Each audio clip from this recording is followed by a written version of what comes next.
The fluorescent lights buzzed overhead like angry wasps. Ethan Crawford pressed his palms against his eyes, trying to push back the exhaustion that had become his constant companion. The clock on his office wall read 9:45 p.m. His coffee had gone cold hours ago, congealing in its styrofoam cup beside a stack of reports that seemed to multiply every time he looked away. His phone lit up for the 5th time. 5 missed calls from Mrs. Chen, the neighbor who watched his kids when work kept him late, which was always.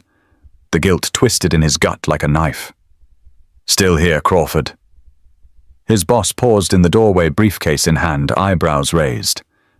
"Those kids of yours must be getting used to you working late." Ethan managed a tight smile. "Just finishing up." When his boss left, Ethan reached for his briefcase. A folded piece of construction paper fell out. Connor's latest drawing from art class. Stick figures of 6 children standing in a row holding hands. Above them in careful crayon letters, "I miss Mommy. When will the sad stop?" The question hit him like a punch. His shoulders shook. He was supposed to have the answer. He was the parent, the only one left. But 2 years after Rachel's death, he still didn't know how to make the sad stop.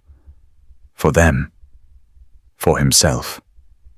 He gathered his things with trembling hands. The office felt oppressive. The humming lights, the stale air, the ghost of his boss's words hanging in the space. "Those kids of yours," as if his 6 children were an inconvenience rather than the reason he dragged himself to work every day. The parking garage was nearly empty. His footsteps echoed off concrete as he walked to his car. His wedding ring clicked against the steering wheel when he gripped it white-knuckle tight. The radio came on automatically, playing a song Rachel had loved. He changed it quickly, swallowing hard. He drove through darkened suburban streets, past the playground where they used to take the kids on Saturday mornings.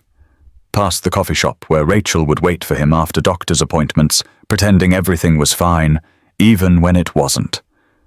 Past the life they'd built together, now just a series of painful memories he couldn't escape. Drowning on dry land, he whispered to the empty car. That's what the grief counselor had called it. 24 months of treading water, trying to keep 6 heads above the surface while his own kept slipping under. He was almost home when the streetlight illuminated something that made him slow down. A woman sat on a bus stop bench, hunched over herself like she was trying to disappear. No coat despite the November cold. No bag. Nothing but a thin summer dress that offered no protection against the wind. Ethan drove past. It wasn't his business. He had 6 kids at home who'd been waiting for him since dinner time. Mrs. Chen was probably ready to kill him, but the image stuck in his mind. The way the woman had trembled, the absolute stillness of her posture, like someone who'd given up. He circled back. When he parked and approached carefully, keeping his distance so as not to frighten her, he saw her clearly for the first time. Early 30s blonde hair with bangs that fell across her face. Hazel eyes that were hollow haunted. Bruises on her wrists, purple bleeding into yellow. Old and new injuries overlapping. "Miss, are you all right?" Her head snapped up, and for a moment pure terror flashed across her features. She pulled her arms close to her body, protective. Ethan raised his hands, stepping back. "I'm not going to hurt you. You're freezing." "It's November. I'm fine." The words cracked on the lie. "When's the last time you ate?" She didn't answer, just stared at him with those hollow eyes like she was trying to determine if he was a threat. Ethan saw himself 2 years ago in her expression. Broken, desperate, needing rescue, but too proud or too scared to ask for it. "There's a diner up the street. Let me buy you some food. Please, you look like you could use a hot meal." "I don't have any money. I'm not asking you for money. I'm offering food." She studied him for a long moment. Her hand tightened on the edge of the bench and he could see her considering. Run or stay? Trust or flee? Finally she nodded. Just once. barely perceptible. Murphy's diner smelled like burnt coffee and cheap disinfectant with an underlying note of fryer grease that clung to everything. Country music played softly from a jukebox in the corner, and dishes clattered in the kitchen. An older couple sat in the corner booth, whispering and glancing their way. The waitress Deb, according to her name tag, had smudged eyeliner and a tired smile. Her shoes squeaked against the linoleum as she approached their table with a coffee pot already in hand. Claire, the woman, had finally given him that much. Just a first name, hesitated at the car door before getting in. Ethan had talked about his kids the whole drive, trying to seem less threatening. Mentioned how Connor had drawn a picture at school, how Lily had lost another tooth, how the 6 of them had recently learned to make pancakes together and burned half the batch. Normal. Safe. Boring dad talk. She'd kept her hand on the door handle the entire drive, ready to jump out if needed. Now in the diner, she sat with her back to the wall, angled toward the exit. Watching. Waiting for something bad to happen. Coffee, Deb asked, pot already poised. Claire nodded. And to eat just soup. And bread. Her voice was so quiet, Ethan had to lean forward to hear. He ordered a burger he wasn't hungry for, then leaned back, giving her space. I'm Ethan. Ethan Crawford. A long pause. Claire. No last name. She was hiding from something. Someone. You from around here? No. Just arrived today. Do you have somewhere to stay? Her silence was answer enough. Ethan studied her in the harsh diner lighting. The bruises formed a timeline on her skin, old ones fading to yellow-green, newer ones still purple and tender. The way she angled herself toward the exit. How she flinched when Deb reached past her to refill the coffee. The wedding ring still on her finger, white gold simple. She was running from her husband. The food arrived. Claire stared at her soup like she couldn't quite believe it was real. When she finally picked up the spoon, her hands shook so badly, some broth slopped over the side. Take your time, Ethan said gently. No rush. She ate slowly at first, then faster, like someone who hadn't eaten in days. Ethan pretended to focus on his burger, giving her privacy to satisfy her hunger without being watched. I have a guest room, he said. When she'd finished, the words coming out before his accountant brain could calculate all the ways this was insane. It's not much. House is chaos. Did I mention I have 6 kids? Sextuplets? They're 8. It's like living in a zoo. But it's warm. Safe. You'd have your own space. Claire's head snapped up. What, I'm serious? He kept his voice level, reasonable. It's room and board in exchange for helping out when you can. I go through about 14 nannies in 2 years.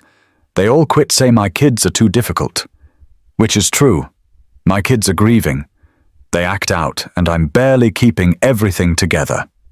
He met her eyes directly. So I'm not offering charity. I'm offering a trade. You need a place. I need help. We help each other. She searched his face for the trick, the trap, the ulterior motive. I've never taken care of children. Have you survived impossible situations? Then you're qualified. Claire's throat worked as she swallowed. Why are you doing this? Ethan thought about Connor's drawing, about the 5 missed calls from Mrs. Chen, about 6 kids who'd watched their mother fade away and now lived with a father who was drowning in work and grief and guilt. Because 2 years ago my wife died. Cancer. Left me with 6 8-year-olds who just watched their mother waste away. He rotated his coffee mug in his hands. The numbers didn't add up anymore, you know. 1 parent, 6 kids, full-time job. The equation was impossible. Still is. He paused, gathering courage. I've been through 14 nannies in 2 years. They all say my kids are too difficult. And they're right. My kids are angry and sad and grieving, and I can barely keep my head above water. Another pause. So I'm not just offering charity. I'm asking for help.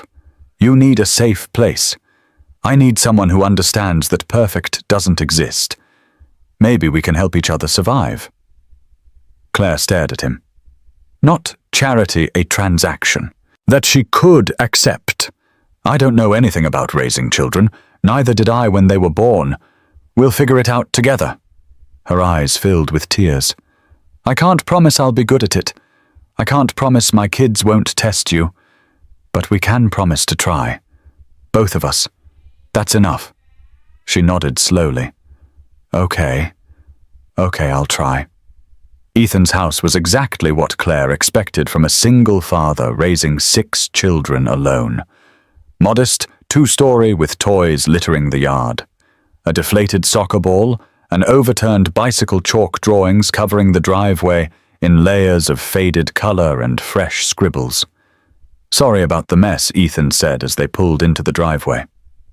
The porch light flickered. He made a mental note to change that bulb. "I gave up on perfect about 2 years ago. Inside, the chaos was controlled but pervasive.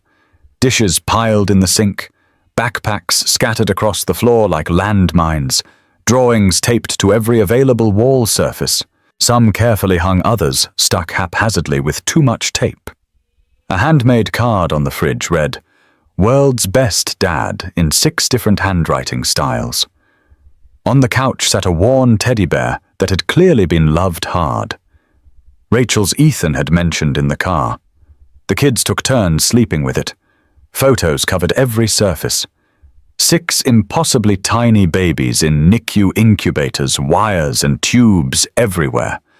Rachel holding all 6 at once, actually 2 side-by-side photos, because one frame couldn't contain them all.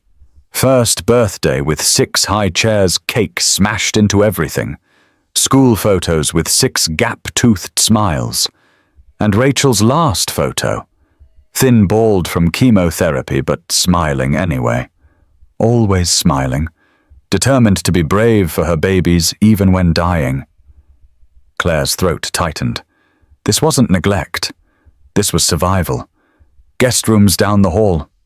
Ethan led her through the house. The room was small but clean. Fresh sheets on the bed. He'd changed them while at work, Claire realized. A dresser. A window that looked out onto the backyard. Simple.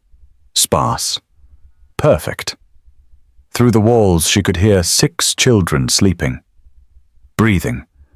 An occasional whimper from someone having a nightmare. Bathrooms down the hall. Help yourself to whatever you need. Ethan stood in the doorway, exhaustion radiating off him. Fair warning, 6 kids wake up like alarm clocks at 6 a.m. It's loud. Thank you. Claire's voice broke. You have no idea what this means. Get some rest. Tomorrow you'll meet the chaos officially. When he left, Claire sat on the edge of the bed. Her hands went to the locket at her throat. Her mother's the only thing she'd saved from her marriage. 12 years flashed through her mind. Derek's voice. You're worthless, broken, useless. But tonight, a man she'd just met had seen her shivering on a bench and offered shelter without asking for anything in return. A man who didn't hurt her, didn't demean her, just helped. She cried quietly into the pillow, careful not to wake the children sleeping down the hall. Thunder of 12 feet on stairs jolted Claire awake at 6:03 a.m. Voices overlapped, arguing about something she couldn't quite make out.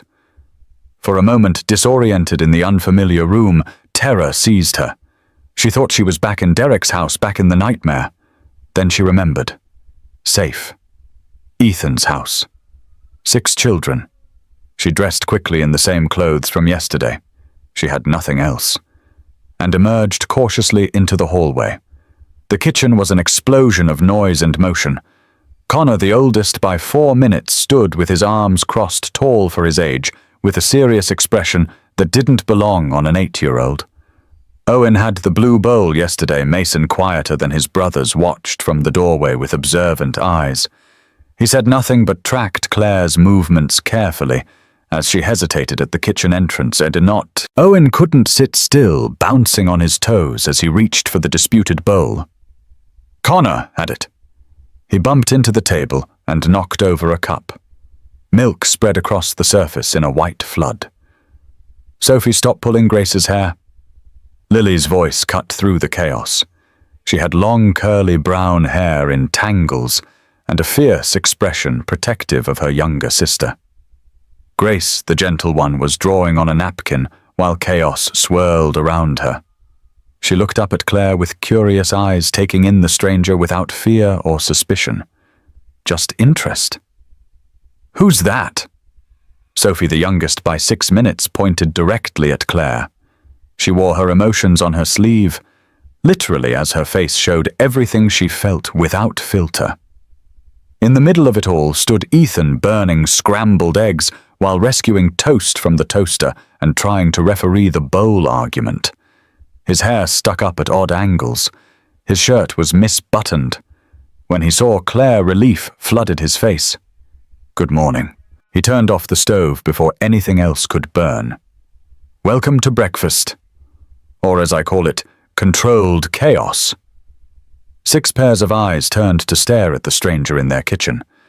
The silence fell like a dropped plate. Connor's voice came first, sharp and challenging. Who are you kids? This is Claire. She's going to be staying with us for a while. She's going to help around the house. Like the other nannies. Lily's voice dripped with suspicion. They all leave. I'm not a nanny. Claire found her voice stepping further into the kitchen. I'm just someone who needs a place to stay. Your dad was kind enough to help me. Why, Mason's question was direct, simple, impossible to deflect. Because I had nowhere else to go. Are you sad? Grace tilted her head, artist's observation, catching what others might miss. The question caught Claire off guard. Children saw what adults learned to hide. Yes, I am. But I'm trying not to be. Our mum died. Sophie volunteered the information matter-of-factly, as if discussing the weather. That made us sad, too. Sophie Connor's voice went protective, trying to shield his siblings from their own grief. Ethan's expression tightened, but he didn't correct them. This was their way of processing. Their way of making sense of the incomprehensible. I'm very sorry about your mom. Claire met each child's eyes in turn. That must be really hard. You're not her. Lily's voice was fierce. Don't try to be. I don't want to be her. Claire kept her voice firm but kind. I couldn't be even if I tried. Your mum was special to you. No one can replace her. I'm just Claire. That's all. Something shifted in Lily's expression. The hardness cracked slightly, revealing the hurt little girl underneath. Ethan served the burnt eggs with an apologetic grimace. Claire started picking up dishes, automatically bringing them to the sink. You don't have to help. You should rest. I'd like to help, if that's okay. The kids scattered after breakfast, a choreographed chaos as they prepared for school. Connor called out, "Come on, everyone. Bus in 20 minutes." 6 bodies dispersed like startled birds, thundering up the stairs in a cacophony of footsteps. Clothing chaos erupted from above. Lost shoes, mismatched socks. Someone couldn't find their homework. Someone else had forgotten to sign a permission slip. Ethan ran interference, moving from room to room with practiced efficiency. Claire observed from the kitchen as she washed dishes. Connor checked on his younger siblings. Mason found Owen's backpack under a pile of dirty laundry. Lily braided Grace's hair badly, all thumbs and good intentions.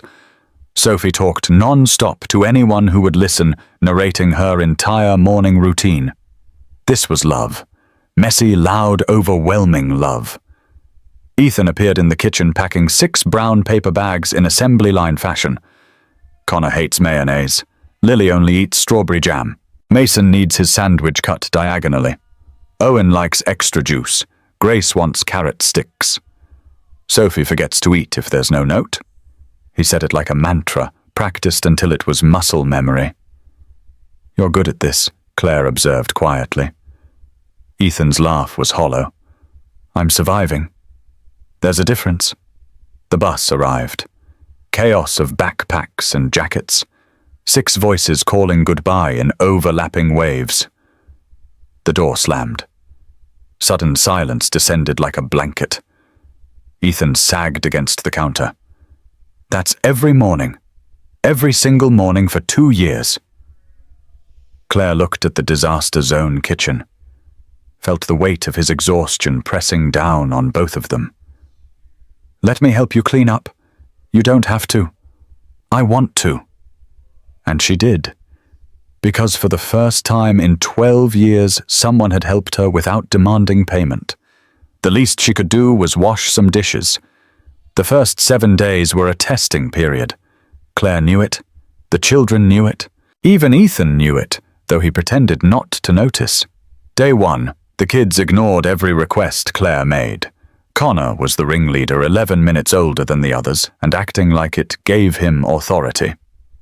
You're not my mom. You can't tell me what to do. Claire didn't argue, just cleaned up the mess Connor made and moved on. She'd learned from Derek that arguing never won. Silence and persistence outlasted anger. Day 2, Lily deliberately knocked over a puzzle Claire had just finished helping Mason organize. The pieces scattered across the living room floor. Lily watched to see the reaction. Would this woman yell, "Hit leave"? Claire knelt and started picking up the pieces. These are pretty. Want to help me put it back together? Lily stared confused by the lack of anger, then slowly picked up 3 pieces and handed them over. Day 3. Sophie asked for a snack. Claire made apple slices with peanut butter. You did it wrong. Mom cut them different. Can you show me how your mom did it? Sophie's surprise was palpable. An adult asking for help. From her, she cut them like stars with the special cutter. Where's the cutter? They found it together in the back of a drawer, clearly unused since Rachel died. Sophie carefully showed Claire the right way, and they made star-shaped apples together. Day 4, Mason was the watcher. He didn't speak to Claire directly, but observed everything she did. Testing without words. On the 4th day, he left his empty plate on the counter instead of dropping it on the floor like his siblings. Small progress. Day 5. Owen tested boundaries, refusing bedtime. Claire didn't fight it. She just sat in the living room reading quietly.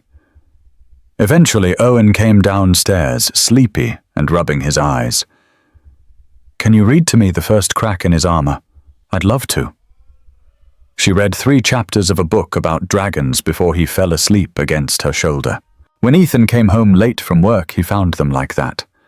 Claire carefully holding Owen so he wouldn't fall still reading aloud even though the boy was unconscious.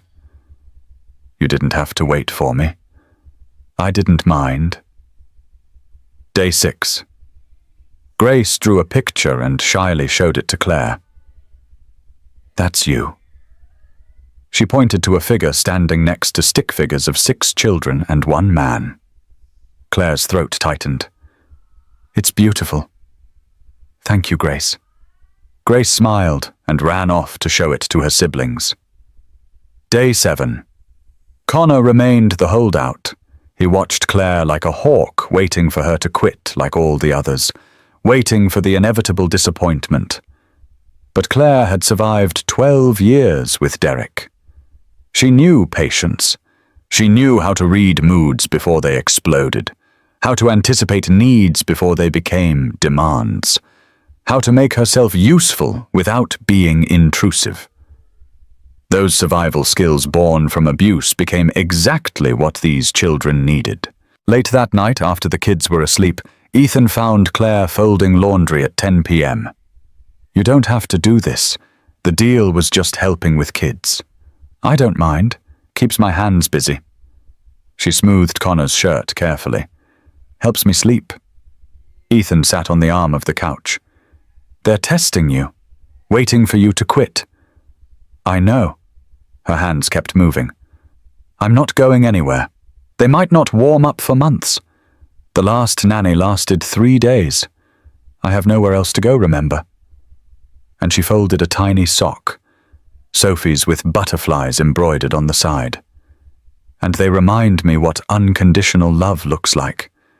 They love you even when you're exhausted, even when breakfast is burnt, even when you can't fix everything.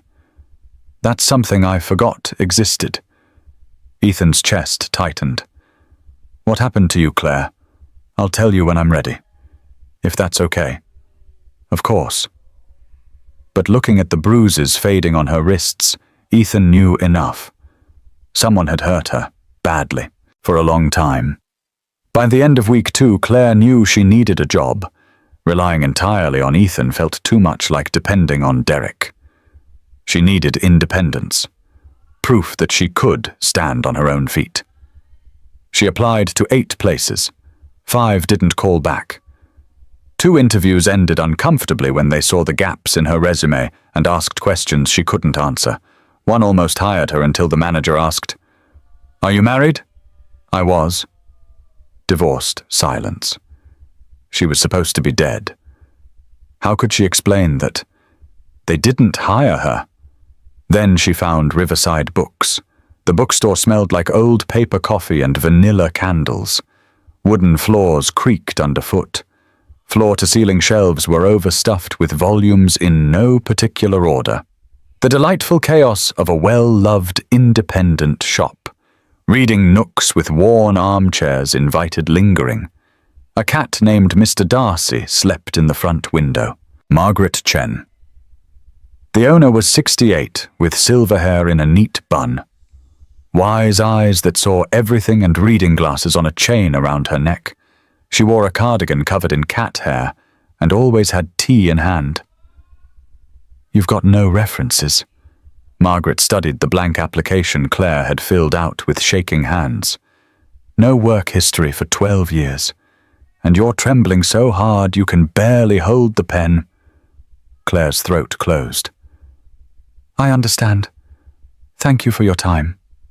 She stood to leave. I didn't say no. Claire froze. Margaret set down the application. I said I notice. 30 years ago I sat where you're sitting. Couldn't even write my own name without my hand shaking. She pushed a cup of tea across the counter. Drink. Then tell me why you really need this job. Claire's eyes burned. I'm starting over. From nothing. And I need to prove to myself I can stand on my own feet, running from someone. Yes. Does he know where you are? He thinks I'm dead. Margaret absorbed this without flinching. Good. Keep it that way. She pulled out paperwork. Minimum wage, 20 hours a week while the kids are at school. We close Sundays. I don't ask questions about your past, and you don't steal from me. Deal. Claire's voice broke. Deal. You can cry after you clock in. We've got books to shelve. On Claire's first day, Margaret taught silently and patiently. The alphabetizing system, customer service basics, where the extra tissues were kept behind the counter for crying customers. Margaret knew her clientele well. How to recommend books based on mood rather than genre. You know books, Margaret observed after watching Claire help a customer find the perfect novel. I love them. Then you'll do fine here. This job isn't about selling, it's about matching people with stories they need. How do you know what they need? Margaret smiled. You listen to what they don't say. 2 weeks later, Claire held her first paycheck. $342. Not much. But it was hers. Her name printed on it. Her work. Her independence. She cried in the bookstore bathroom for 10 minutes. Margaret found her. First paycheck. Claire nodded, unable to speak. I cried too. 30 years ago. Felt like I was holding freedom. It's not even that much money. Doesn't matter. It's yours. No one can take it from you. No one can use it to control you. Margaret handed her tissues. You're going to be okay, Claire. It'll take time, but you're going to be okay. For the first time since leaving Derek, Claire believed it. 4 weeks into her stay, Claire was folding laundry in the living room when Owen appeared clutching a crumpled piece of paper. Tear tracks stained his cheeks. His voice came out small and scared. Can you help me? The assignment was simple enough on the surface. Draw your family. Due tomorrow. But Owen's distress ran deeper than procrastination. I don't remember exactly what Mom looked like. Claire's heart broke. Can I see photos of her? Owen led her to Ethan's study. On the desk sat a framed photo of Rachel. Beautiful woman with warm brown eyes and a bright smile holding 6 babies wrapped in rainbow blankets. She was beautiful, Claire said softly. Your dad keeps her picture where he works, so he can remember her while he's away. That's love, Owen. Do you have pictures of your mum? Claire touched the locket at her throat. Just one in here. She died when I was young, too. Did you forget what she looked like? Sometimes the details get fuzzy, but I never forgot how she made me feel. Safe. Loved. That doesn't fade even when faces do. Owen considered this with the wisdom of a child forced to grow up too fast. Dad says Mom loved us more than anything. Even when she was sick and the medicine made her tired, she still read us stories. Then that's what you draw. Not just what she looked like, but what she did. Draw her reading to you. Draw the feeling. Owen's face lit up. They sat at the coffee table together. Claire folded laundry while Owen worked on his drawing. She didn't help with the actual art. Didn't need to. He didn't need answers. He just needed someone who understood, who wouldn't rush him or tell him his grief was inconvenient. The finished piece showed Rachel on a couch with 6 small figures nestled around her. A book lay open in her lap. Stars floated in the background. Heaven, Owen explained. The title read in careful letters, Mom's Stories Never End. That evening, Ethan came home and stopped cold at the sight of the drawing on the refrigerator. His breathing changed, shoulders shaking. He walked outside quickly before anyone could see him cry. Claire found him on the porch, hands braced on the railing, silent tears streaming down his face. I couldn't help him with that. Ethan's voice was rough. Every time they ask about her, I freeze. I don't know how to talk about Rachel without falling apart. You don't have to have all the answers. Claire stood beside him, careful not to touch without permission. You just have to be there. I'm failing them. You're doing better than you think. You see that drawing? That's not failure. That's a child who knows he was loved. You gave him that. Ethan looked at her. Really looked. How did you know what to say to him? I didn't. I just listened. Sometimes that's enough. Silence. Crickets chirped in the distance. A car passed on the street. Thank you for helping him. He helped me too. And it was true.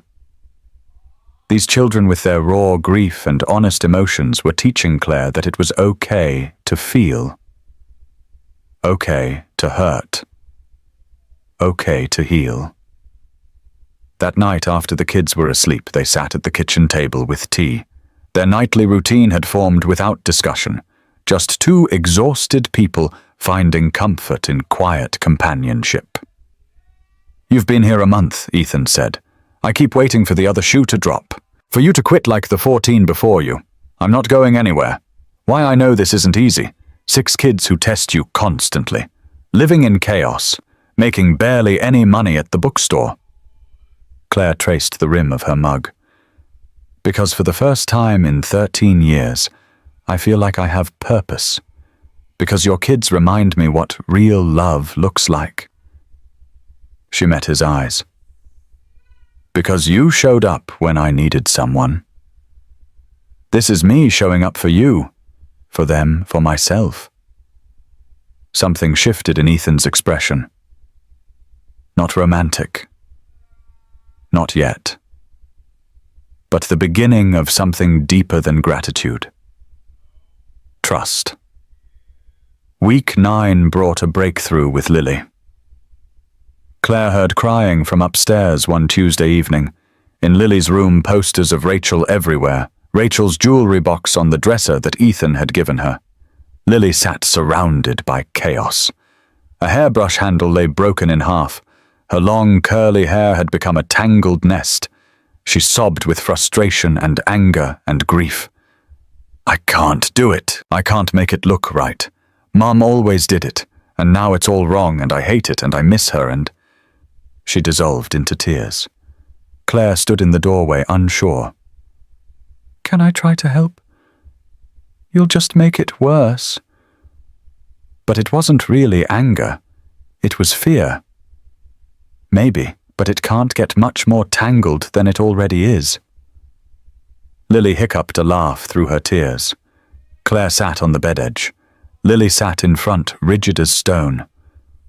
My mum used to brush my hair too. Claire's hands were gentle, patient with each knot. Every night before bed. She'd sing while she did it. What song? Claire's voice was rusty from disuse, but she sang anyway. A soft lullaby her mother had sung a lifetime ago. Her hands moved with practiced care, never pulling too hard, working through tangles like they mattered. Because they did. Lily relaxed by degrees. Your mom had curly hair too. She did. She always said it had a mind of its own. That's what my mum said. Lily twisted to look at Claire, eyes wide. She said my hair was special. That it was strong and beautiful and wild just like me. Your mom was right. When Claire finished, Lily ran to the mirror. Her hair fell in soft, neat curls down her back. Like before. Like when Rachel was alive. You made it look like when Mom did it. Your mom had good taste. Lily turned suddenly and wrapped her arms around Claire's waist. The hug was fierce, desperate. A child's grief pouring out after being held in too long. Claire held her, let her cry for the mother she'd lost too soon. I miss her so much. I know, sweetheart, I know. They sat together on the bed, Lily's head on Claire's shoulder, both quiet. No longer alone in their pain. An hour later, Ethan found them like that. Lily asleep against Claire's shoulder. Claire's eyes red but peaceful. Their gazes met across the room. No words needed. Understanding passed between them. Something had shifted. That night over tea, Ethan said, Lily hasn't let anyone touch her hair since Rachel died. She'd rather it be tangled than let someone who wasn't her mom help.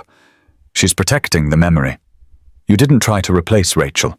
You just saw her pain and met her where she was.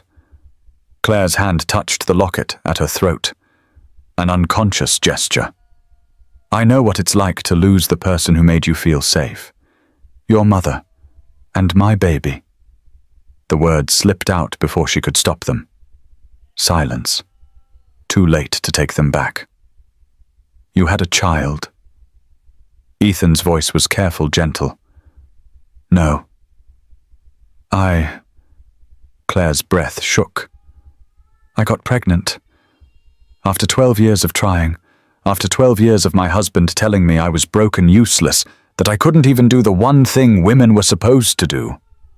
I finally got pregnant. Tears spilled over, and he beat me because I smiled at his business partner, said I was flirting, embarrassing him. I told him about the baby to make him stop, but he didn't believe me, called me a liar, and the next thing I remember is waking up in a hospital bed, and they told me the baby was gone. Ethan's hands clenched into fists. Christ, Claire. That's when I knew I had to leave, not just for me, for the child I'd lost, to make their short existence mean something. How did you escape our family doctor? She'd seen the abuse for years. She helped me fake my death, gave me money to run. I came here to start over, but I got robbed my first day. Everything she'd given me was gone. She met his eyes. Then you found me on that bench. Ethan reached across the table, took her hand carefully. You're safe now. You know that, right? I'm starting to believe it. 12 weeks in Connor finally broke. The school called. Connor was in a fight. Ethan was stuck in a meeting at work. Couldn't leave. He called Claire, voice tight with stress. I know this isn't part of the deal, but can you? I'll go. At school, Connor sat outside the principal's office with a bloody lip and scraped knuckles, his expression defiant. Claire sat beside him. Didn't speak. Just sat. 5 minutes of silence passed. He said I didn't have a real family. Connor's voice came out small, wrong, coming from the 8-year-old trying so hard to be tough. Jason. He said since my mom died, and my dad's too busy, and I only have a fake mom, that means I don't have a real family. Claire's chest tightened. What did you say? I punched him? Good. Connor's head snapped up. You're not mad. Oh, you're in trouble. Fighting is wrong, and we'll discuss consequences. But defending your family. That I understand. Pause. Connor, I need you to hear something. I'm not trying to replace your mom. I could never be her. Your mom was brave and strong, and she loved you more than life itself. No one can replace that. Connor's eyes filled with tears he fought not to shed. But I am part of your family now, not as a replacement, just as someone who cares about you, who will show up for you, who will sit in this principal's office with you when you're in trouble. You promise you won't leave, like the others. I promise. Connor broke then, threw himself into her arms and sobbed. 8 years old, trying so hard to be strong, finally allowed to break. I'm scared all the time. Scared Dad will die too. Scared you'll leave. Scared we're too much trouble and everyone will keep leaving until we're alone. You're not too much. You're exactly enough. She held him while he cried, while 3 months of testing and pushing and waiting for her to fail finally broke open into trust. Can I call you something? Connor asked when he'd calmed. Not Mom, but not Miss Claire either. Something just ours. What do you want to call me? Connor thought. Ree. Like how Claire sounds in the middle. Ree. Claire tested it. I like it. Can we go home now? Ree, let's go home. In the car, Connor asked, Are you going to tell Dad I got in a fight? Yes. We don't keep secrets. Will he be mad? He'll be disappointed you used violence. But I think he'll understand why. Connor processed this. The other nannies would have told him to punish me, and then they'd quit the next day. I'm not quitting. I know. That's why I'm glad you're here. Simple. Direct. 8-year-old honesty. I'm glad I'm here too. That evening, all 6 kids started calling her Ree, their name for her, a family name. Not Mom, that was Sacred Rachel's forever. But Ree, that was theirs. Ethan found her in the garden after the kids were asleep. They gave you a family name? Is that okay? It's perfect. It means you're theirs now. Really theirs. And that doesn't bother you, that I'm becoming part of their lives this way. Ethan met her eyes. Something new flickered in his expression. No, it doesn't bother me at all. 6 months transformed Claire's life in ways she'd never imagined possible. Mornings began with the thunder of 12 feet on stairs. Breakfasts were controlled chaos. Ethan burning toast while Owen spilled milk. Sophie talked non-stop. Connor directed operations. Mason quietly ensured everyone had what they needed. Grace drew on napkins and Lily hummed off-key. Claire worked at the bookstore 20 hours a week, arriving home by 3 when the kids got off the bus. Homework happened at the kitchen table while she made snacks. Connor told her about soccer practice. Lily showed her drawings. Mason finally started sharing jokes. Owen asked to bake cookies. Grace and Sophie taught her elaborate hand-clapping games. Evenings were family game nights, Ethan's idea. The kids cheated shamelessly at Monopoly and Sorry. Ethan pretended not to notice. Everyone laughed until their sides hurt. Wednesdays were Claire's day off. She couldn't help but clean the house. 12 years of habit were hard to break. She'd started a small garden in the backyard, something she'd always wanted, but Derek had forbidden. When the kids came home and saw the garden, they swarmed her. "Can we help 6 kids with dirt under their fingernails and hair going wild?" Claire showed Sophie how to plant marigolds. Owen dug holes with the intensity of an archaeologist, searching for dinosaur bones. Connor directed planting operations. Mason quietly ensured everyone had enough water for their sections. Grace made patterns with river stones. Lily hummed while she worked. Ethan came home early and saw them through the kitchen window, Claire wearing Rachel's gardening gloves. He'd given her permission to use Rachel's things, said it made him happy to see them used again, teaching Sophie the proper way to tuck seeds into soil. Owen's enthusiasm creating more chaos than help. Connor keeping everyone on task. Mason the quiet support system. Grace making art from anything she touched, Lily's music underlying it all. His family, not the one he'd lost, but the one he was building. And Claire. Claire fit like she'd always been there. When had that happened? When had the guest become essential? When had he stopped thinking of her as the broken woman on the bench and started seeing her as simply Claire? Funny, patient, strong. Claire who sang while making breakfast and left encouraging notes in the kids' lunches and stayed up late helping with science projects. When had her smile become the first thing he looked for each morning? When had her voice become the sound that made his shoulders relax after a terrible day at work? When had he fallen? Oh God, he'd fallen in love with her. Ethan gripped the kitchen counter.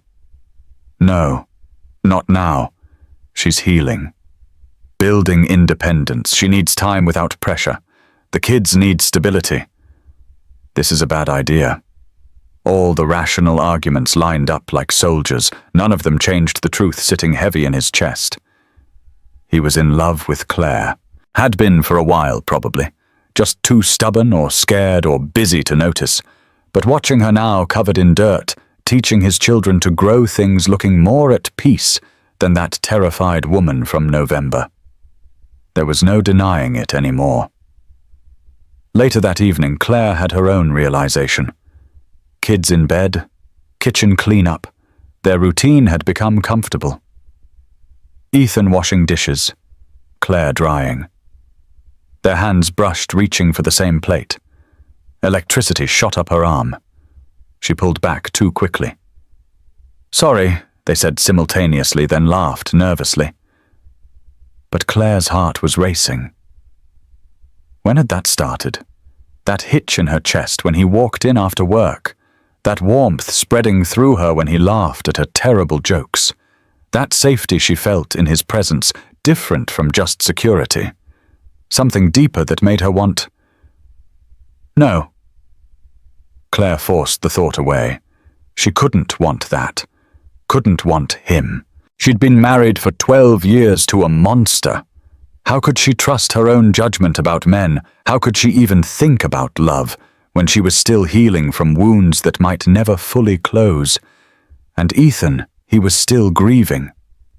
Rachel. This was Rachel's house. Her garden gloves. Her children. Her life. Claire couldn't want to take that place. Even if sometimes late at night she imagined what it would be like if they were more than housemates, more than friends, more than... No, she shut it down hard. This arrangement worked. She was safe. The kids were happy. Ethan had the help he desperately needed. Don't complicate it. Don't risk it. Don't hope for more. Hope was dangerous. Hope got you hurt. Hope made you vulnerable to pain you couldn't survive a second time. But that night, lying in bed, both thought about the other. Both fought it. Both failed. Month 8 brought a rare gift, all 6 kids invited to a sleepover simultaneously. Says Chen's granddaughter was having a birthday party with an overnight stay. Somehow, miraculously, all 6 Crawford kids made the guest list. The house fell silent at 6 p.m. Ethan stood in the living room looking lost.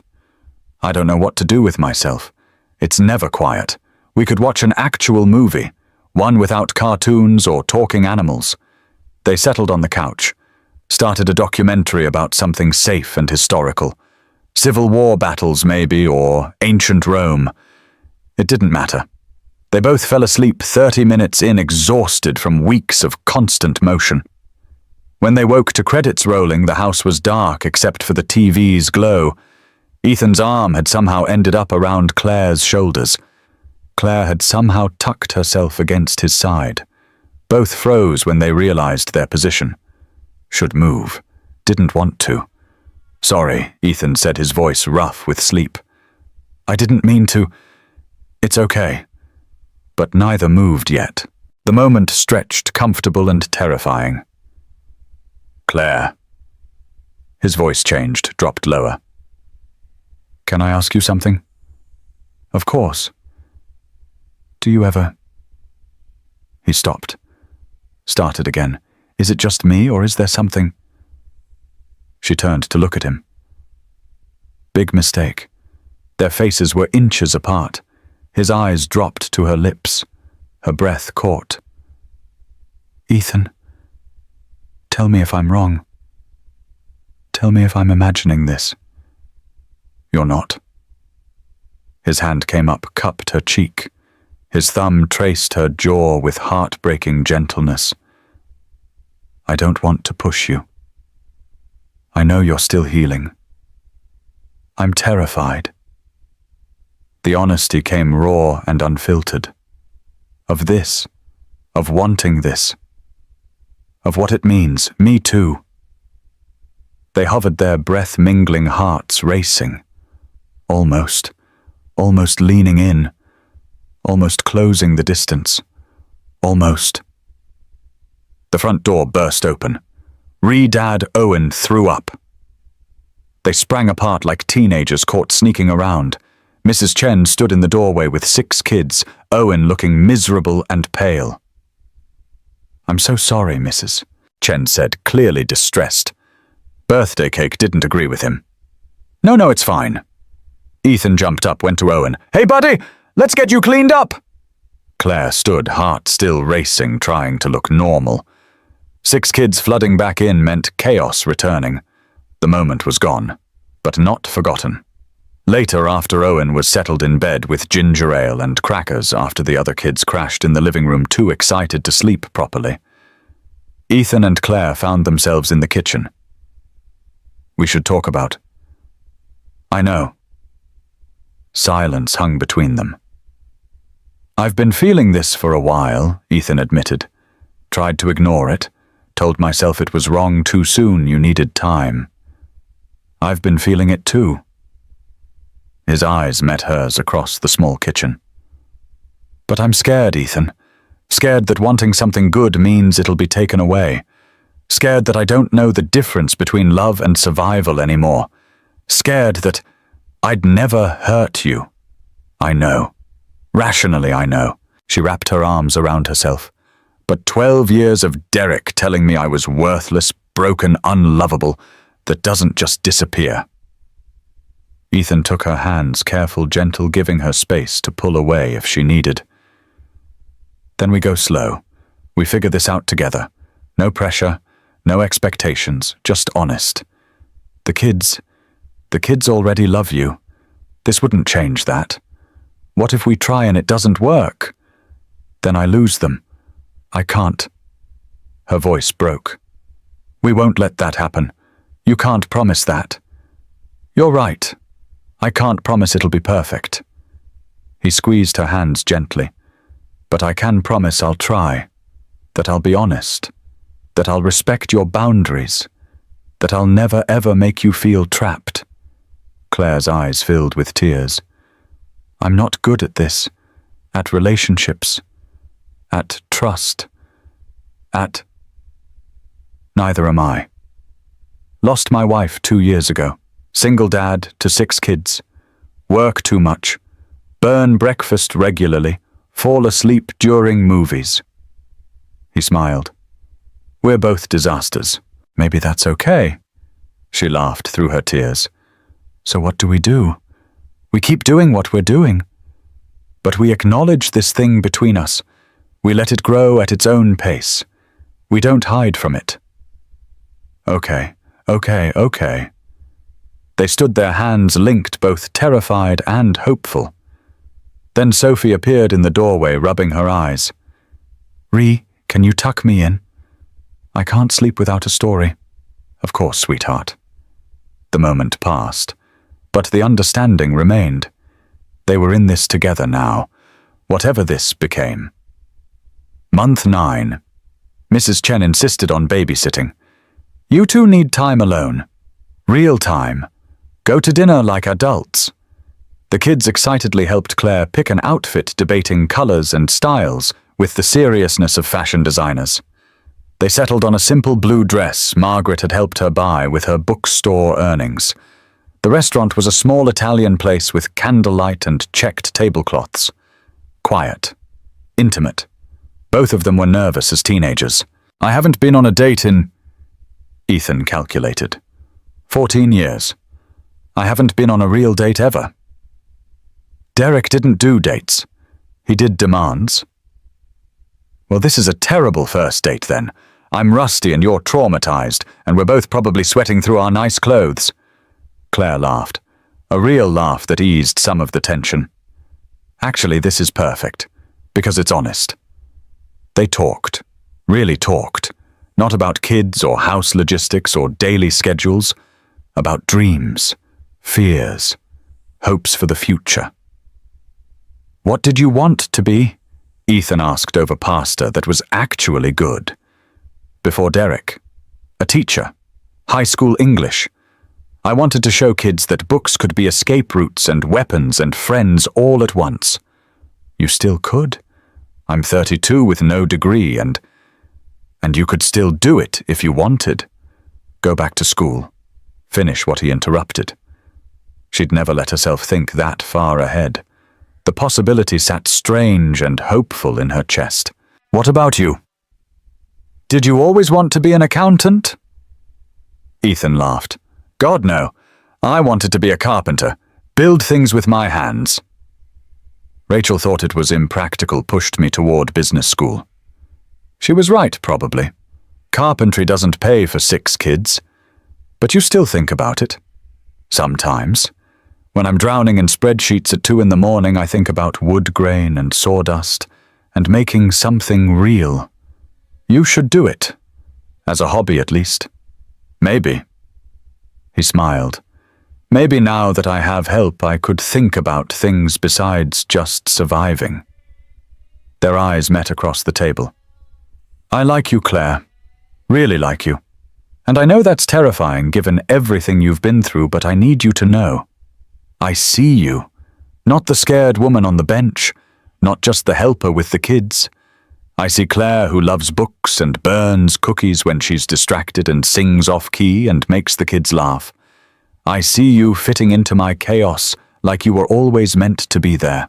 Claire's throat tightened. I see you too. The father who would do anything for his kids. The man who stopped for a stranger because it was right. The accountant who dreams of being a carpenter. The widower still learning to live again. She reached across the table, took his hand. I like you too, Ethan, and that terrifies me. But I'm tired of letting fear make all my decisions. So we try. Slow, slow. Honest, honest. He lifted her hand, kissed her knuckles. First real moment of romance. Both of them shaking slightly. Both of them smiling. When they arrived home, the kids should have been asleep. Were not. All 6 sat on the stairs in pajamas, waiting like a jury. So Connor demanded, did he kiss her? Connor? Ethan's ears went red. Did you hold hands? Were there candles? Was it romantic? What did you eat? Kids, that's private. Yes, we held hands? Claire interrupted, unable to stop smiling. Yes, there were candles. And it was very nice. Now bed, all of you. It's almost midnight. Groans, but they complied. As they trudged upstairs, Sophie turned back. Does this mean Ree is your girlfriend now? Dad? Ethan looked at Claire. I'd like that, if that's okay with you. It's okay with me. 6 kids erupted in cheers. Finally, Lily threw her hands up dramatically. We've been waiting forever. You knew, Ethan blinked. Dad, everyone knew. You make googly eyes at each other constantly. It's gross. It's not gross, Grace insisted. It's sweet. It's about time, Connor said with 8-year-old authority. Now can we please sleep? Mason asked reasonably. Some of us have soccer in the morning. They scattered like birds, leaving Ethan and Claire alone in the entry. Well, Ethan said. That went well. Suspiciously well. They planned this. Definitely. They laughed, then stopped, looked at each other in the quiet house. I should say good night, Claire whispered. You should. Neither moved. Ethan. Yeah, thank you, for tonight, for all of it. Thank you for giving this a chance. For giving us a chance. Good night. Good night, Claire. She went upstairs. He watched her go. Both fighting smiles. Both terrified. Both hopeful. 14 months after that November night on the bench, Claire's life had settled into something approaching normal. She worked full-time at the bookstore now. The kids called her Ree without thinking. She and Ethan had been officially dating for 5 months. Slow, careful building trust brick by brick. Kissing, hand-holding, long conversations after the kids were asleep. Nothing rushed. Everything earned. Then one afternoon at the bookstore, Claire's carefully constructed piece shattered. Margaret's computer sat open to a news site. Claire glimpsed a headline in passing that made her blood freeze. Local philanthropist honors late wife's memory. Derek Matthews establishes scholarship fund. The photo showed Derek in a perfectly tailored suit, holding a plaque, his smile practiced and perfect. The caption read, Matthews lost his beloved wife, Claire, in tragic accident 2 years ago. She would have wanted to help others, he says, of scholarship for underprivileged women. Claire's hands started shaking so violently she dropped the books she'd been shelving. Can't breathe, can't move, can't think. 2 years. It had been 2 years since she'd died, and Derek was using her death for publicity, playing the grieving widower, getting sympathy, probably donations, building his reputation on her corpse while she was supposed to stay silent, stay dead, stay grateful she'd escaped with her life. Claire Margaret's voice sounded distant, muffled. Honey, what's wrong? The walls closed in. Full panic attack seized her chest like a vice. Margaret guided her to the back room. Brown paper bag. Breathe, can't, breathe, can't. What happened? Claire pointed at the screen with a shaking hand. Margaret read. Her face hardened like stone. That's him. Your husband, nod. And he's pretending to mourn you. Another nod. That son of a... Margaret bit off the curse. Claire's phone rang. Ethan's name on the screen. She couldn't answer, couldn't form words, couldn't make her lungs work properly. Margaret answered for her. Ethan. It's Margaret. You need to come get Claire. Now. 10 minutes later, he must have broken speed limits. Ethan burst through the bookstore's back door. Claire sat on the floor, still hyperventilating, arms wrapped around her knees. He knew what to do, had helped Rachel through panic attacks during chemotherapy. He knelt beside her without touching, giving her control. Claire, look at me. Match my breathing. In, out. In, out. slowly, deliberately. Her eyes found his. Focused. That's it. In. Out. You're safe. I'm here. Minutes passed. Her breathing steadied. The world stopped spinning. What happened? She pointed at the computer. Ethan read the article. His jaw clenched so tight she heard his teeth grind. He's still out there. Claire's voice came out hollow. Living his perfect life. Being celebrated. While I'm supposed to stay dead and silent and grateful, I escaped. We're going to fix this. How? If I come forward, I admit I faked my death. I could go to jail. Not if we prove why you had to. It's my word against his. He's a respected businessman. I'm nobody. You're not nobody. Ethan took her hands carefully. And you have evidence. Medical records. Doctor's testimony. Margaret's statement about the condition you were in. Mrs. Chen saw you that first night.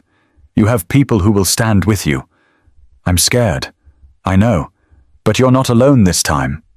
That evening, after the kids were in bed, they sat at the kitchen table. Tea cooling untouched. What do you want to do? Ethan asked. I don't know. Do you want him to keep getting away with it? Of course not. Then we fight. Together. The kids will find out everything about what he did to me, about the baby. They'll understand. They're stronger than you think. What if I lose? What if he destroys me? What if you win? Ethan interrupted gently.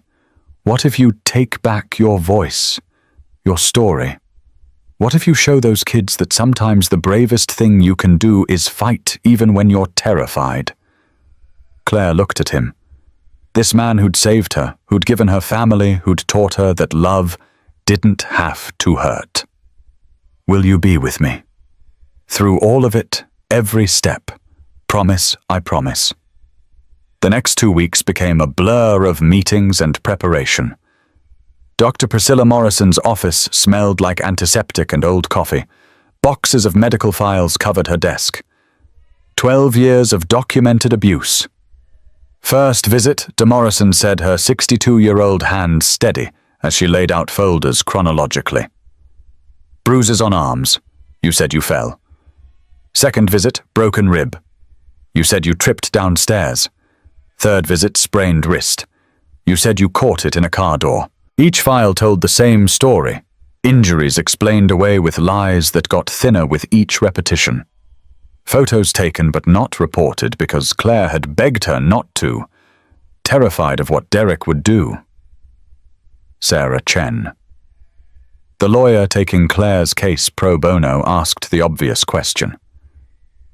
Why didn't you report it? Because he'd threatened to kill her if she told anyone. Dr. Morrison said flatly. And I believed him. I've been practicing medicine for 40 years. I know a man capable of murder when I see one. The final file was thickest. The night Claire lost the baby. Blunt force trauma to abdomen. Internal bleeding. Miscarriage at 14 weeks. She came in barely conscious. He'd beaten her unconscious, then left her there. If her neighbor hadn't found her, she would have died. Claire stared at photos of herself she didn't remember. Her own face unrecognizable. Swollen, broken bleeding.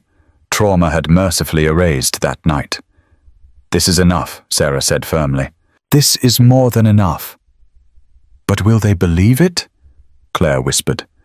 He's Derek Matthews. Respected. Wealthy. Philanthropist. And you're the woman he tried to kill.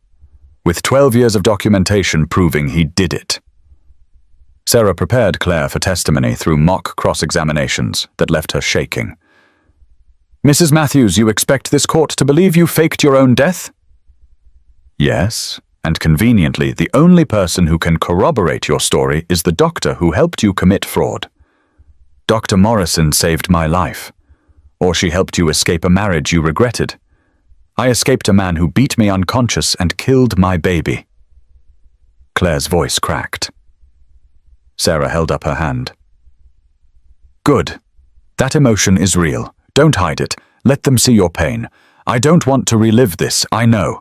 But if you don't, he wins. He gets to keep playing victim while you stay dead. Claire thought about the kids. Connor asking why bad people sometimes won. Lily saying Ree was the bravest person she knew. Okay, I'll do it. I'll testify. But first, they had to tell the children. That evening, all 6 kids sat on the couch. Ethan and Claire stood both terrified. We need to tell you something important. Ethan began. About Ree's husband, Claire added. 6 pairs of alert eyes fixed on them. You know I was married before, and that I left because he hurt me. Claire's voice remained steady through sheer willpower.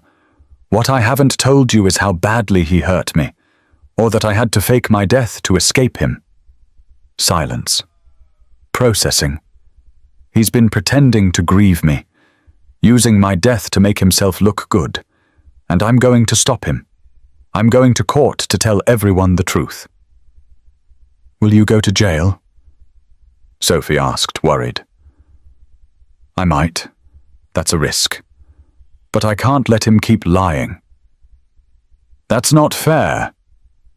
Owen jumped up. You didn't do anything wrong. The law doesn't always care about fair, buddy. Ethan said gently. Connor stood next, crossing his arms. Then we'll tell them. We'll tell everyone how you saved us, how you're the best person we know. They have to listen. You can't testify. You're kids. But we can support you, Grace said quietly. We can be there. We're your family, Lily added fiercely. Families stick together. Even when it's scary, Claire asked, throat tight. Especially then, Mason said. Claire looked at these 6 children who'd claimed her as their own. Her family. Okay, we do this together. 6 kids swarmed her in a group hug. Later, after the kids were in bed, Connor appeared at Claire's door. Ree, I made you something, a drawing. Claire standing in front of a courtroom, 6 kids behind her like an army. Caption in crayon. Ree is brave. We are her soldiers. She cried. He hugged her. It's going to be okay. I promise. 8-year-old certainty. She almost believed him. The week before the trial, the news broke. Presumed dead woman surfaces with abuse allegations. Claire Matthews believed killed in accident. Claims husband's abuse. The photo they used showed Claire from 2 years ago, haunted, thin, broken. Derek's response was immediate and calculated. I'm devastated to learn my beloved wife is alive. I've mourned her for 2 years. These allegations are false and hurtful. Claire struggled with mental health issues. I'm consulting my lawyers. The comments section exploded. Gold digger trying to get his money. Why did she wait 2 years? Fake death equals fraud. She should go to jail. But also, I believe her. He looks like my abuser. No woman fakes her death unless she's terrified. Give her a chance to tell her story. The impact hit the kids immediately. Connor came home with a black eye on Tuesday. What happened? Ethan demanded. Some 8th grader said Ree was a liar, that she faked everything for money. Connor, you can't solve problems with fighting. I'd do it again. His jaw set stubbornly. No one talks about my family that way. Lily came home crying. My teacher asked if I was okay in front of everyone, like I'm broken because of Ree's situation. I'm not broken, I'm happy. Sophie reported her best friend's mom said she couldn't play at their house anymore. She said my family was complicated and she needed to protect her daughter. Mason withdrew, stopped talking at school. Owen's anxiety spiked. Nightmares returned. Grace drew dark pictures for the first time in a year. I'm ruining their lives, Claire said, devastated. No, Ethan was firm. Derek ruined your life. We're just finally dealing with it. The kids will be okay. How do you know? Because they have us. Because we're teaching them that sometimes doing the right thing is hard. And they're learning that standing up to bullies matters. They shouldn't have to learn it this way. No. But they are. And look how brave they're being. Derek's intimidation tactics escalated. Flowers delivered to the bookstore. Card. I still love you, Claire. Come home. We can fix this. She threw them away, hands shaking. Margaret called the police. He's not supposed to contact her. Next came the lawyer's letter. Accusations of fraud, defamation, theft. He's trying to scare you, Sarah said. Ignore it. Then photos arrived. Claire at the bookstore. Claire with kids at school pickup. Claire and Ethan at the grocery store. He was having her followed. Get a restraining order, Sarah demanded. They did. Derek violated it anyway. He stood across the street from the house one evening, just watching. Ethan called police. By the time they arrived, Derek had disappeared. Document everything the officer advised. That night, the kids refused to sleep in their rooms. 6 sleeping bags in the living room like a fortress. We're protecting you, Connor declared. 8-year-old security system. Claire loved them so much it physically hurt. Late that night, kids finally asleep. Ethan's voice came quiet and deadly. I want to kill him. Don't. I've never wanted to hurt anyone before. But watching him terrorize you, watching him hurt our kids. Ethan met her eyes. Yes, ours. Because somewhere in the last year and a half, you became theirs completely. And mine. And I will do anything to keep you safe. Ethan, I love you, Claire. First time he'd said it. I've loved you for months, maybe longer. I kept waiting for the right time, but there's never a right time. And I need you to know before that trial starts. I need you to know that no matter what happens, no matter how ugly it gets, I'm not going anywhere. I love you. The kids love you. You're ours, and we're yours, forever. Tears streamed down Claire's face. I love you too. God, I love you so much. They kissed. Desperate, scared, hopeful. Tomorrow the trial started. Tonight they had each other. And sometimes that's enough. The courtroom was old. Dark wood, high ceilings, the smell of furniture polish and old books, and fear thick in the air. The gallery packed with people. Media in the back rows, cameras ready. Derek's family and friends filled his side, dressed expensively, expressions carefully neutral. Claire's side held fewer people, but more heart. Ethan, Margaret, Dr. Morrison, Mrs. Chen, and 6 kids who should have been at school but insisted on coming. The judge allowed it. Unusual but compassionate. 6 children sitting rigid, holding hands, dressed in their best clothes. Claire's army. Derek entered. Perfectly tailored suit, confident stride, handsome, successful, sympathetic. Every inch the grieving widower. He looked at Claire.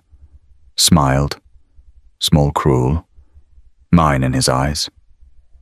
She forced herself not to flinch. Ethan squeezed her hand. You've got this. Prosecutor James Wright, 56, distinguished, experienced, stood first. Ladies and gentlemen of the jury, this case is about power and control, about a man who spent 12 years destroying his wife's sense of self, about abuse so severe that Claire Matthews' only option for survival was to disappear. He laid out the timeline with methodical precision. Year 1, isolation from friends and family. Years 2 through 5, financial control. Years 6 through 12, escalating violence. Year 12, nearly murdered. You will see medical records spanning over a decade, photos that will disturb you. You will hear from Claire herself about the night her husband beat her unconscious and killed their unborn child. And you will understand why she had no choice but to fake her death. Pause. Let it sink in. Derek Matthews has played victim for 2 years, built a scholarship fund on his wife's supposed death, gained sympathy and donations. But it was all a lie.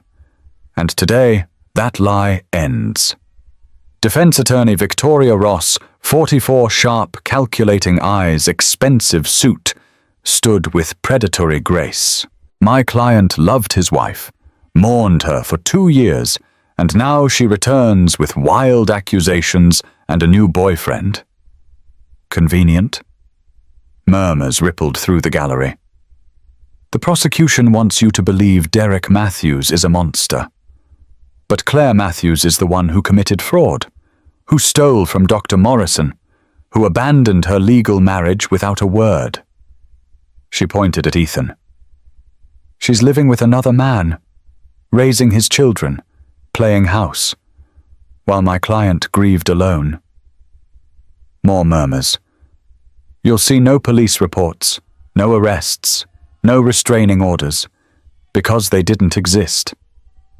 Claire Matthews was not abused, she was unhappy. And she chose to escape her marriage in the cruelest way possible. Victoria sat satisfied. In the gallery, Connor whispered, "She's mean. Lily Ree will show her." Mason. "I hope so." Grace squeezed Sophie's hand. Owen leaned against Ethan. 6 children terrified for their Ree. Day 2. Dr. Morrison took the stand. Morrison. "How long did you treat Claire Matthews?" 12 years, from the time she married Derek until the night I helped her escape. "And in those 12 years, what did you observe Dr. Morrison opened her comprehensive file? 37 documented injuries, broken ribs, sprained wrists, bruises in various stages of healing, concussion, broken nose, and the final incident, blunt force trauma resulting in miscarriage and near death. Did Mrs. Matthews report abuse?" "Not initially. She made excuses typical of abuse victims. Falls, clumsiness, accidents. But I knew. Every doctor who's been practicing as long as I have knows the signs. Why didn't you report it? Because he'd threatened to kill her if she told anyone. And after 40 years of practice, I know a man capable of murder when I see one." Photos appeared on the screen. The jury winced. Claire's face. Broken, swollen, bleeding, unrecognizable. These were taken the night of the final assault. You can see bruising in various stages indicating repeated trauma over time. Victoria's cross-examination was brutal. "Dr. Morrison, you helped Mrs. Matthews fake her death." "That's fraud. I saved her life." "Did you consider reporting Mr. Matthews to authorities instead?" "Yes. For 12 years. But Claire begged me not to. She was terrified. Most women killed by domestic partners are murdered when trying to leave. So you took the law into your own hands. I helped a dying woman escape. I'd do it again." The jury had seen the photos. That mattered more than legal technicalities. Day 3, Margaret testified. "Ms. Chen, tell us about meeting Claire Matthews. She walked into my bookstore seeking employment. No references, no work history, hands shaking so badly she could barely hold a pen. I'd seen that look before. 30 years earlier in my own mirror when I escaped my abusive husband. How did she perform as an employee? Excellent, punctual, hardworking, kind. In 18 months, never missed a day or been late. One of my best employees. Victoria's Cross Ms. Chen, you admit you're biased. I see a woman who survived. Or a woman who ran from an inconvenient marriage. No woman fakes her death because she's bored, Ms. Ross." Scattered laughter. "Judge order." Margaret continued undeterred. That first day, Claire had bruises on her wrists. She startled at loud noises. Apologized constantly. That's not a woman unhappy with her marriage. That's a woman who's been terrorized. How convenient you noticed all this after the fact. I documented it in my diary. Would you like to see Victoria's smile faltered? No further questions. Score 1 for Claire's side. Day 4, Mrs. Chen, the babysitter, testified. I met Claire the night Ethan brought her home. November, 2 years ago. She was shaking so violently I thought she was ill. Thin, terrified, no coat, no belongings, just bruises. Did her condition improve? Yes, over months. She gained weight, stopped flinching, started smiling, became part of the family. Victoria's cross was pointed.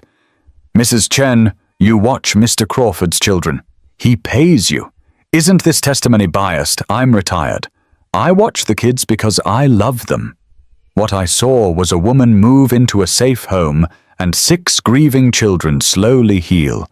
How convenient. Truth isn't convenient, Ms. Ross. It's just true.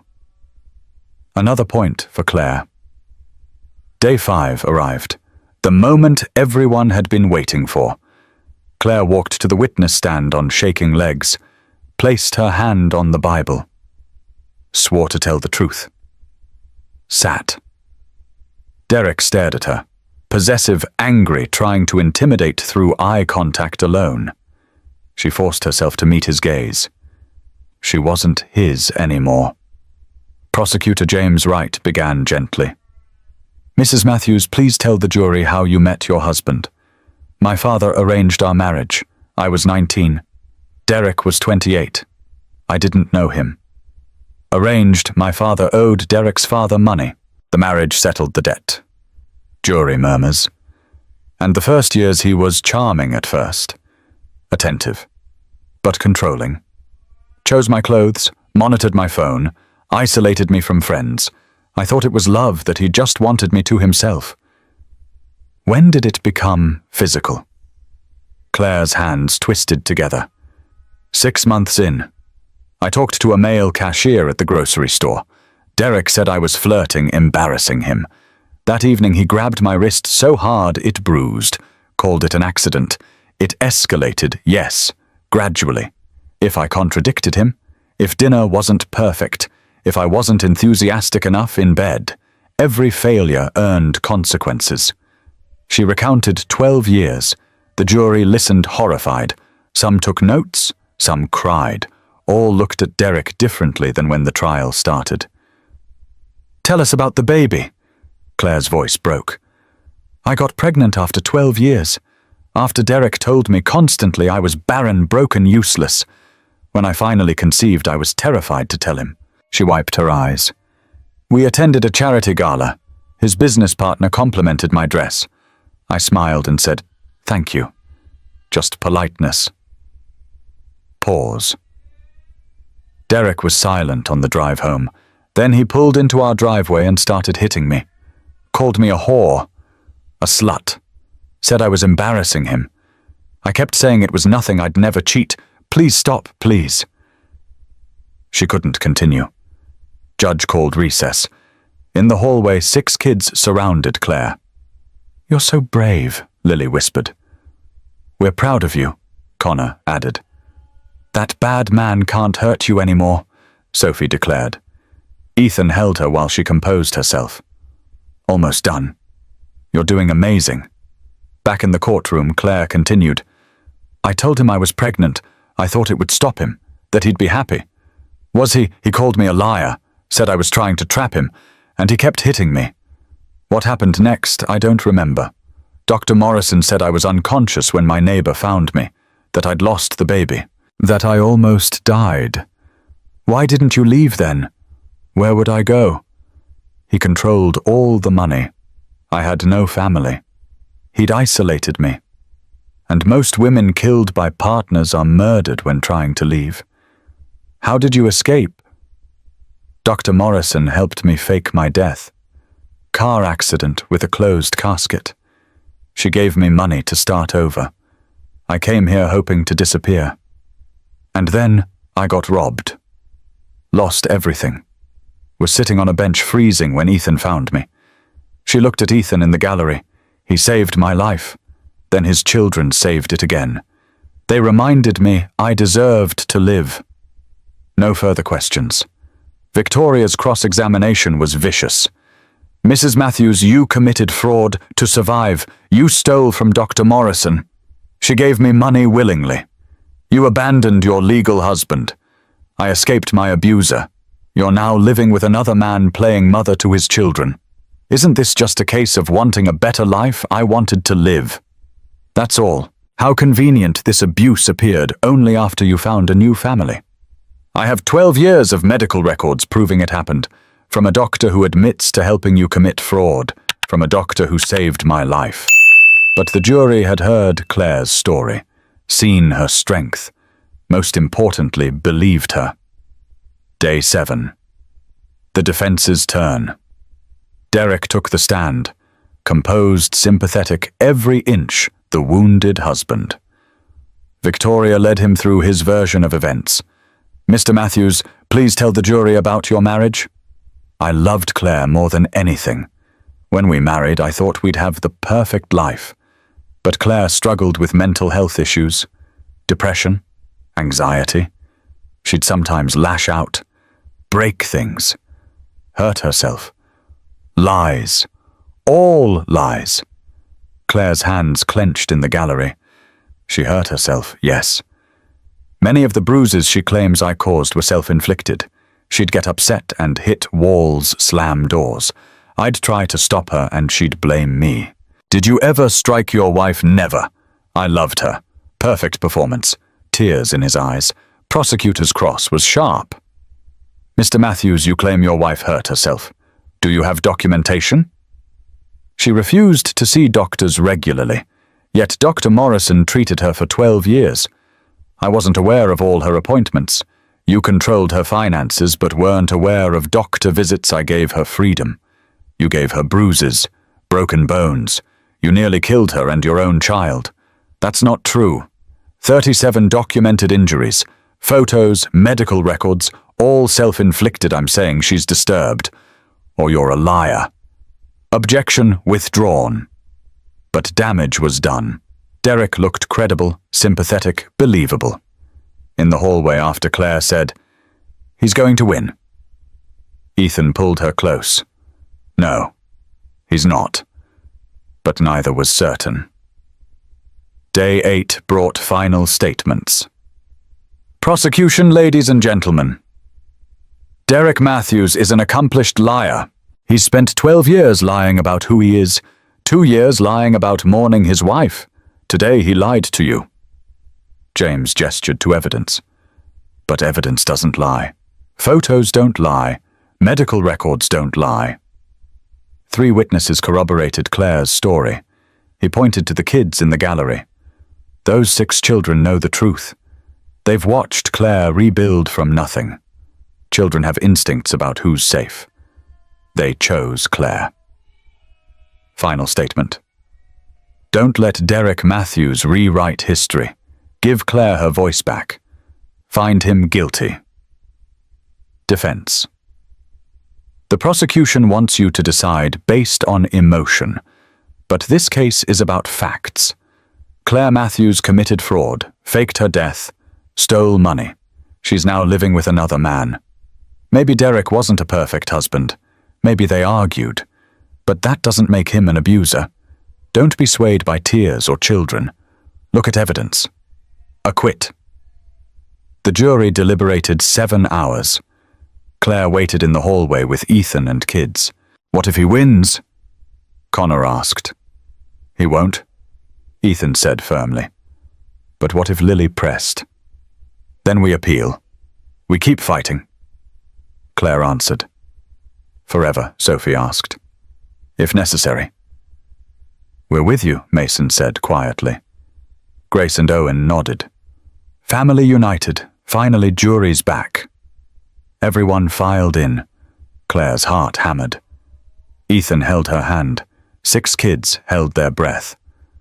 Has the jury reached a verdict? We have, Your Honor. On the count of domestic violence in the 1st degree, how do you find eternal silence? Guilty. Claire's knees buckled. Ethan caught her. On the count of assault resulting in miscarriage. Guilty on the count of coercion and unlawful imprisonment. Guilty. All counts. Guilty on all counts. Derek's face went white. His lawyer whispered urgently. Judge banged the gavel. Mr. Matthews, you are remanded to custody pending sentencing. Guards led Derek away. He looked back at Claire with pure rage. This isn't over. But it was. Finally, it was over. In the hallway, 6 kids swarmed Claire, crying, laughing, hugging. You did it. He can't hurt you. We won. Ethan pulled Claire into his arms. It's over. It's really over. She sobbed into his chest. Relief, exhaustion, joy. I can't believe it. Believe it. You're free. 3 weeks later, Claire still woke, expecting it to be a dream. Expected Derek standing over her. Expected the trial to start again. But mornings came and went. Derek was in prison. 15 years. She was safe. Really, truly safe. It's okay to be happy now, Ethan said one Sunday morning. They were in bed. Kids still sleeping. Rare moment of peace. I'm learning. Take your time. She rolled to face him. I keep waiting for something terrible to happen, for the universe to balance out this happiness. That's trauma talking, not reality. How do you know? Because I did the same thing after Rachel died, waited for the next tragedy, convinced myself I didn't deserve peace. What changed? He tucked hair behind her ear. You showed me that life doesn't stop, that healing happens even when you're not looking. That family isn't just about who you lose, but who you find. She kissed him. Soft, slow, safe. I love you. I love you too. From the doorway, they're being mushy again. 6 kids stood there grinning. How long have you been watching? Ethan asked. Long enough to know you're both making googly eyes. We have a question, Connor announced, stepping forward with siblings flanking him. Okay. When are you getting married? Silence. Because Lily continued, you already act married. Ree already lives here. She's already our family. So when's it official, kids? That's... Claire started. We've been patient. Sophie interrupted. We waited for the trial. We waited for you both to admit you love each other. But enough waiting. Marry her dad. Ethan looked at Claire. She looked at him. Both laughing, crying. Is that a proposal by committee? Ethan asked. Yes. 6 voices chorused. Well then. He turned to Claire, taking her hands. Claire, I know this isn't traditional. I know we've been through hell. But these kids are right. You're already my family. You're already theirs. So will you make it official? Will you marry me? Connor pulled out a ring. Simple band, single diamond, perfect. You all planned this? Claire asked through tears. For weeks, Mason admitted. So Lily pressed, what do you say? Claire looked at these 6 children who'd claimed her, at Ethan who'd saved her, at the life they'd built from broken pieces. Yes, God, yes. Kids erupted in cheers. Ethan slipped the ring on her finger, kissed her while 6 kids made gagging noises. That afternoon they made plans. Small wedding, backyard, summer date, 3 months away. Time for Claire to breathe, to heal, to believe this was real. That evening, Claire stood in the garden she'd planted. Flowers blooming, life growing. She'd survived. More than survived. She'd learned to live again. Ethan found her there. Thinking about how far I've come. 2 years ago, I was on a bench ready to give up. Now I'm here. With you. With them. Getting married. It's real. I promise. I love you, Ethan. I love you, Claire. They stood under stars. 2 broken people. 6 grieving children. 1 family built on choice and courage and love. Perfect. 2 weeks before the wedding, chaos reigned. The best kind. Connor wanted to help build the ceremony arch. Dad, we should make it together. Like a carpentry project. Ethan's eyes lit up. Yeah, You want to build with me? They spent the weekend in the garage, sawing wood, sanding, building. Father and son working together, Rachel's absence still present, but joy present too. Lily and Grace designed flowers. Ree's favorite color is lavender, Lily declared. With white roses, Grace added. Classic. And wildflowers for the garden, Sophie suggested. They created arrangements, argued about placement, made it perfect. Mason and Owen handled music.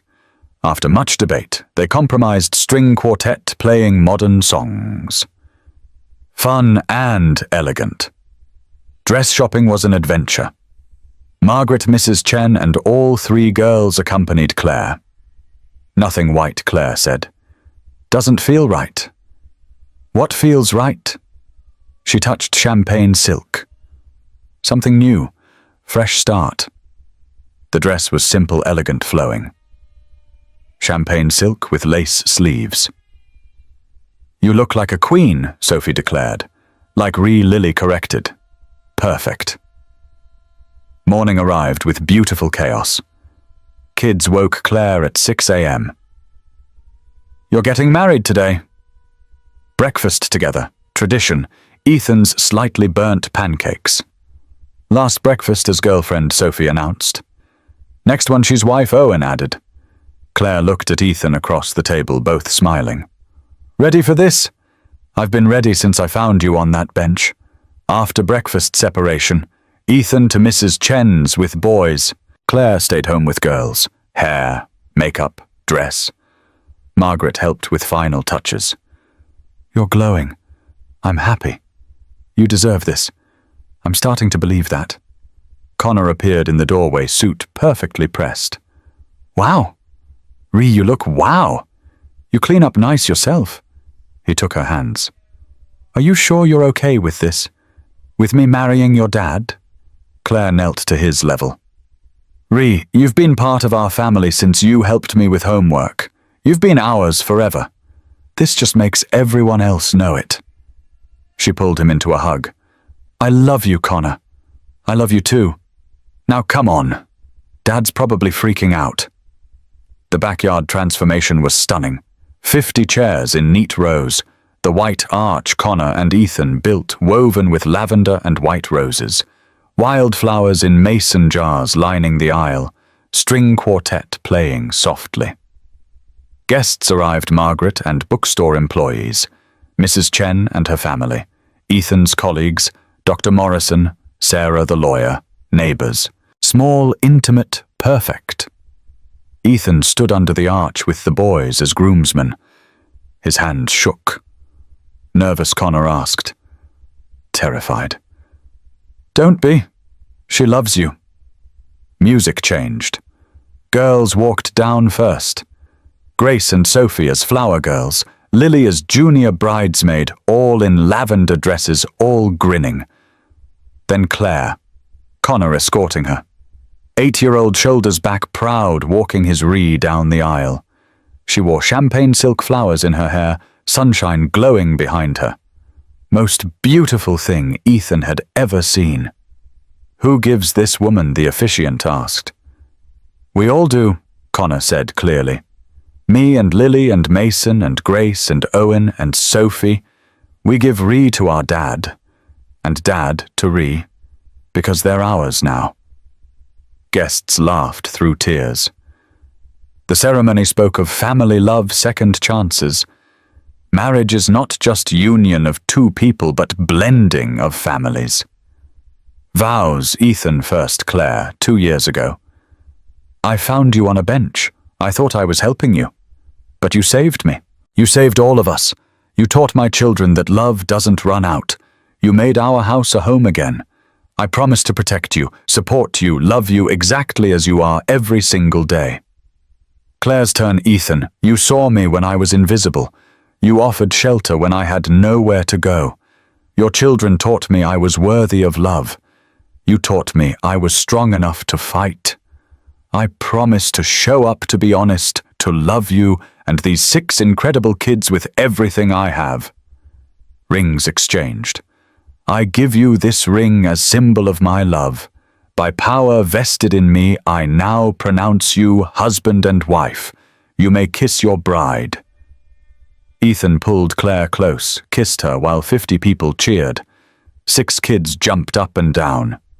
Finally, Lily shouted. When they pulled apart, 6 kids rushed forward. Group hug around their parents. Family united. Official. Perfect.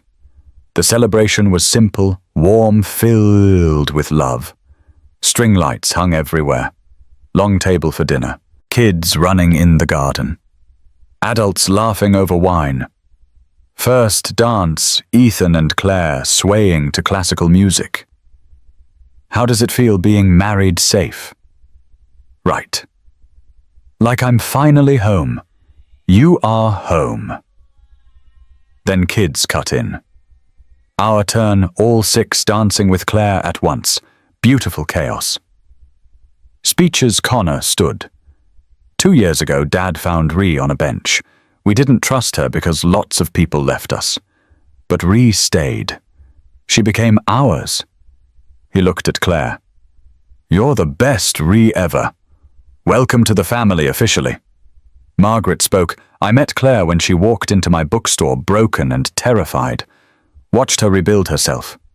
Ethan, you married a survivor. Treasure her." Every day, Ethan promised. As evening faded, kids fell asleep in the garden. 6 bodies in a pile. Adults moved them inside, tucked them in beds. Ethan and Claire stood in the hallway. "This is our life now," she whispered. "Is that okay?" "It's perfect." They kissed. Mr. and Mrs. Crawford. Family of 8. Built from loss and pain and courage. Perfect because they chose each other. Every single day. November evening, 1 year after the wedding. 3 years total since that bench. Claire stood at the same bus stop where Ethan found her. But this time, warm coat car nearby purpose. She wasn't waiting to be rescued. She was there to remember. Ethan appeared beside her. "Thought I'd find you here. 3 years ago tonight. Right here. I'd lost everything. Was ready to give up. And then I stopped." She leaned into him. "Sometimes I still can't believe this is my life. Believe it, it's real. Silence, comfortable and safe." "I want to do something," Claire said, "with the money from Derek's restitution." After the trial, Derek had been ordered to pay significant damages. "What do you want to do? Open a shelter for women escaping abuse, a place where they can stay, rebuild, find jobs. Real help, not just temporary." Ethan turned to face her. "That's perfect. Who better to run it? I want to call it Rachel's House, in honor of your first wife. She gave me the family that saved me." Ethan's eyes filled. She would have loved that. And loved you. I wish I'd met her. Me too. You two would have been friends. Snow began falling. Same spot, different circumstances. Full circle. Ready to go home. Yes. But first, she placed flowers on the bench. White roses. Wild flowers. For the woman she'd been. For the woman she'd become. "Thank you," she whispered to her past self, "for being brave enough to survive. Look what we built." Hand in hand with her husband, she walked to the car, drove home to family, to 6 kids who loved her, to life she'd fought for, to happiness she'd earned. Home. At home, kids exploded with news. Ree, guess what, all talking over each other about their days. Owen got Student of the Week. Grace finished a painting Mason made the soccer team. Connor aced his math test. Sophie learned to ride a bike without training wheels. Chaos. Noise. Love. Claire and Ethan exchanged glances. This was their life. Perfect. Later, after kids in bed, they sat in the garden. Flowers blooming even in November cold. "You know what I realized today?" Claire said. What Derek wanted to break me, make me think I was worthless, that I deserved nothing. And he failed. Completely. Because look at this life. Look at this family.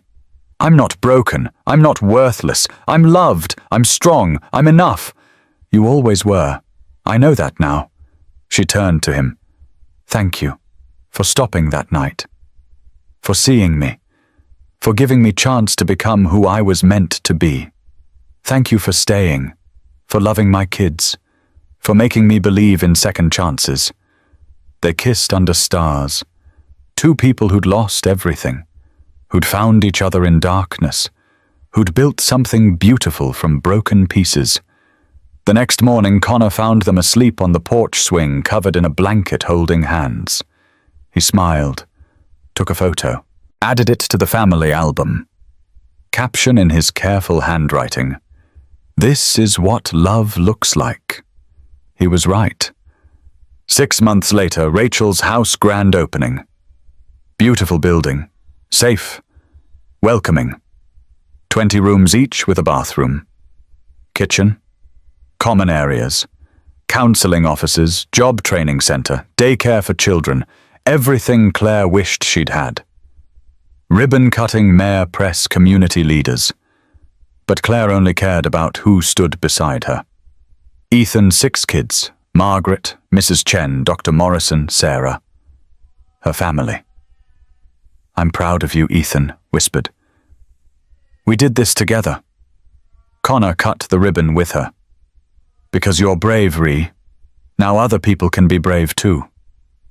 First resident moved in that day. Young woman, 2 kids, black eye fading. Claire knew that look. Welcome, Claire said gently. You're safe here. How long can I stay? As long as you need. We'll help you find a job, get kids in school, rebuild your life. No rush, just support. The woman cried. I didn't think places like this existed. They do now. That night, lying in bed. Do you think we made a difference? Claire asked. I know you did.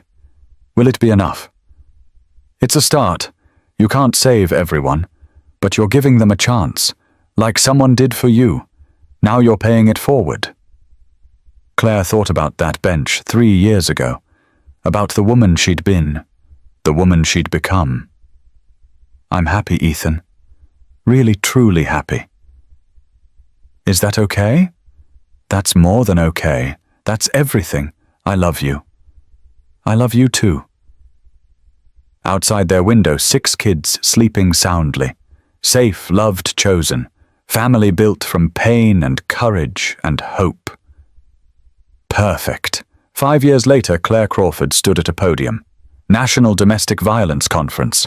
Keynote speaker. Once public speaking terrified her. Derek had convinced her she had nothing worth saying. Now she had everything to say. 5 years ago, I sat on a bench in the cold believing my life was over. I'd spent 12 years in a marriage that nearly killed me. Lost a baby to my husband's violence. Faked my death to escape. Deep breath. 200 survivors, advocates, and counselors listened intently. I was ready to give up. But a stranger stopped. Ethan Crawford saw a woman sitting alone and chose to help. Not because he knew me, not because he expected anything, but because it was right. The audience settled in, recognizing a story of hope. Ethan brought me home. His 6 children grieving their mother taught me what unconditional love looked like. They were suspicious, tested me, pushed boundaries. But when I stayed, when I showed up every day, they chose me. Made me family. She clicked to the next slide. Photo Claire on that bench from news coverage. Next slide, Claire with 6 kids happy. This is the power of showing up, of offering help without expecting return, of creating space for someone to heal. Next slide, Rachel's house. 5 years later, I run a shelter that's helped 147 women and children escape abuse. We provide housing, job training, legal help, counseling. But most importantly, we provide hope. We tell survivors, you are not broken. You are not worthless. You deserve to be safe. You deserve to be loved. Standing ovation. I want to be clear. I'm not special. I'm not extraordinarily strong or brave. I'm just a survivor who got lucky, who found help at the right moment, who had people willing to stand with me. She gestured to the audience.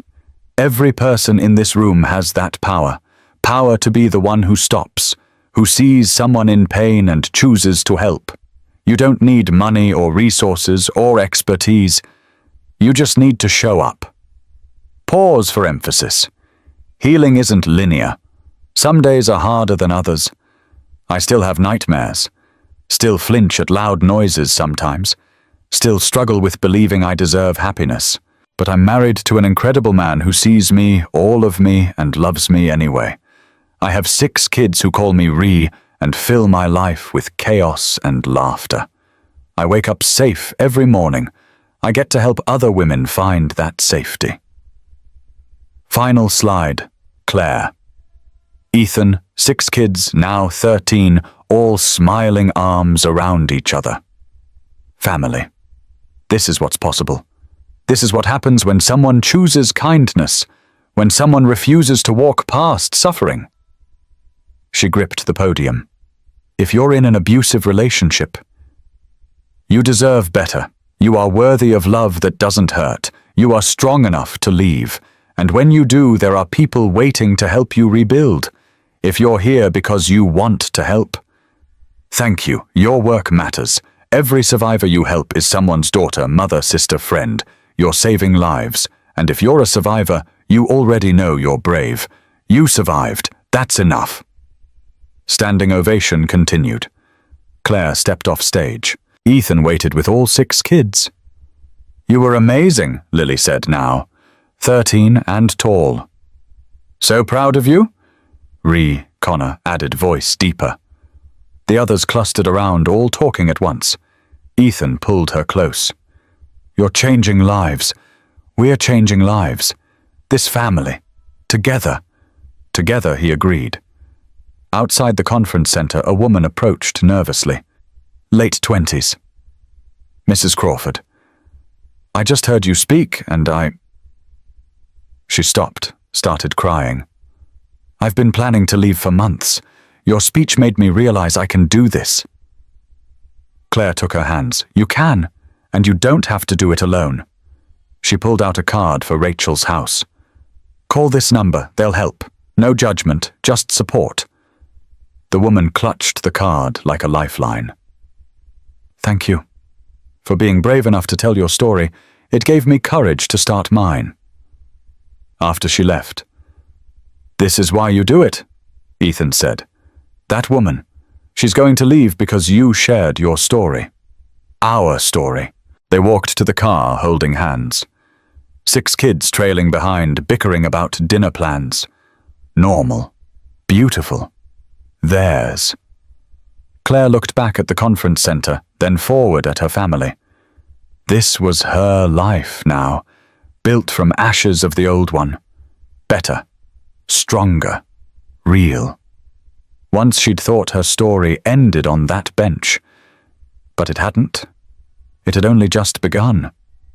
Friends, if this story touched your heart the way it touched mine, if it reminded you that broken doesn't mean finished, that family is built through choice, not blood, that it's never too late to start over, please don't just watch and walk away. Sometimes we meet people when they need us most. Sometimes we are those people who need someone to stop to see us, to choose us when we feel most unlovable. Claire's story started with a stranger who chose kindness. Whose story will you change? Hit that subscribe button and join our channel for more stories that restore your faith in humanity. Because in a world that often feels harsh and unkind, we need these reminders. We need to know that good people exist, that healing is possible, that love finds us even in our darkest moments. Share this story with someone who needs hope today. Maybe they're going through their own darkness. Maybe they're feeling alone, broken, unworthy. Let this story be the light that reminds them. You are seen, you are valued, you are worthy of love that doesn't hurt. Tell me in the comments, have you ever been rescued by a stranger's kindness? Or have you been that stranger for someone else? Your story matters. Every act of compassion creates ripples we can't imagine. I read every comment, and your stories inspire me to keep sharing these messages of hope. If you or someone you know is experiencing domestic violence, please reach out. You are not alone. You deserve better. You are stronger than you know. Thank you for being here. Thank you for choosing kindness. Thank you for believing that broken people can become whole again, not by finding someone to complete them, but by finding people who help them remember they were always complete. They just forgot for a while. Remember, you are not alone. You are stronger than you know, and it's never too late for a second chance at happiness. Until next time, keep choosing kindness. Keep showing up. Keep believing in second chances. You never know whose life you might change.